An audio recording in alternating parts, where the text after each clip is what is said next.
ছোট্ট শিশুরা বিশ্বজয়ী একবার নয় দুইবার নয় বিভিন্ন দেশকে টপকিয়ে বিশ্বসেরা মহাগ্রন্থ কোরআনুল কারীমের হাফেজা হয়ে বিশ্ব জগৎকে তাক লাগিয়ে দিয়েছেন। সুবহানাল্লাহ। এটা বিশাল নিয়ামত, বিশাল বরকত। মানে মূল পয়েন্ট হলো পুরস্কার পাওয়ার সময় প্রত্যেকটি খেলোয়াড়রা খেলে, খেলার শেষে ফার্স্ট সেকেন্ড থার্ড একটি পুরস্কার তাদেরকে দেওয়া হয় কিনা? একটি পুরস্কার দেওয়া হয়, ফার্স্ট সেকেন্ড থার্ড। তো গতকালও যেমন ইসলামিক ফাউন্ডেশন থেকে শিশু কিশোরদের প্রোগ্রাম হলো, ছোট্ট ছেলেরা এত মজা করে মহাগ্রন্থ আল কোরআনুল কারীম তেলাওয়াত করতেছিল। পাবনা মডেল মসজিদ, কেউ বা এত সুন্দর করে হামদ নাত গাইতেছিল, প্রত্যেকটি বিচারকরা অত্যন্ত খুশি। আমার দেশের সোনার মানুষগুলো এত সুন্দর করে মহাগ্রন্থ আল কোরআনুল কারীম তেলাওয়াত করতে জানে, এত সুন্দর করে হামনাত তারা গাইতে পারে।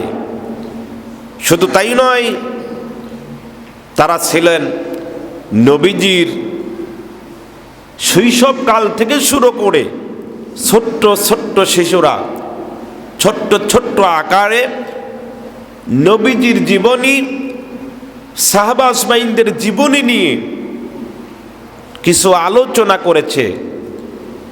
তো মুগ্ধ করে দিয়েছিল আমার দেশের এই সন্তানগুলো, যারা খেলাধুলা করবে, যারা এখনো গায়ে ধুলা মলিন দেহ নিয়ে বিভিন্ন জায়গায় সময় কাটায়।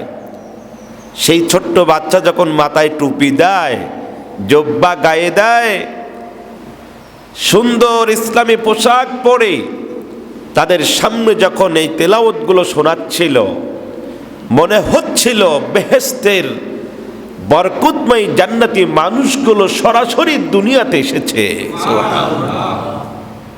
এত মজা করে তেলাওয়াত করতেছিল। বিভিন্ন দিক দিয়ে বিভিন্ন সময় আমার এদেশের মানুষগুলো বিভিন্ন কিছু করেছে, যা এদেশে বাস্তবতা নিয়ে সুনাম বয়ে আনতে আমরা পারি নাই। কিন্তু ছোট্ট ছোট্ট শিশুরা বিশ্বজয়ী একবার নয় দুইবার নয় বিভিন্ন দেশকে টপকিয়ে বিশ্বসেরা মহাগ্রন্থ কোরআনুল কারীমের হাফেজা হয়ে বিশ্ব জগৎকে তাক লাগিয়ে দিয়েছেন। সুবহানাল্লাহ। এটা বিশাল নিয়ামত, বিশাল বরকত। এই মহাগ্রন্থ আল কোরআনুল কারীম স্বয়ং আল্লাহ রাব্বুল আলামিনের দান। একটা জিনিস মানুষের অবাক হওয়া প্রয়োজন।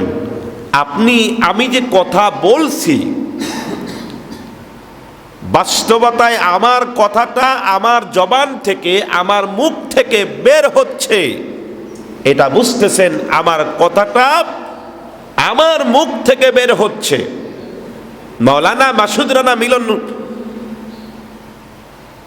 হুজুরের মুখ থেকে, ইমাম সাহেবের মুখ থেকে কথাটা বের হচ্ছে। বিশ্ব জগতের এমন কোন কম্পিউটার, এমন কোন ভিডিও ম্যান, এমন কোন গবেষক বিশ্বের এমন কিছু তৈরি করতে পারেনি আজ পর্যন্ত। এ কথার কালার কেমন, কথাটা কোথা থেকে আসে, দেখতে কেমন, জায়গা কোথায় বলেন তো? কেউ বলতে পারি?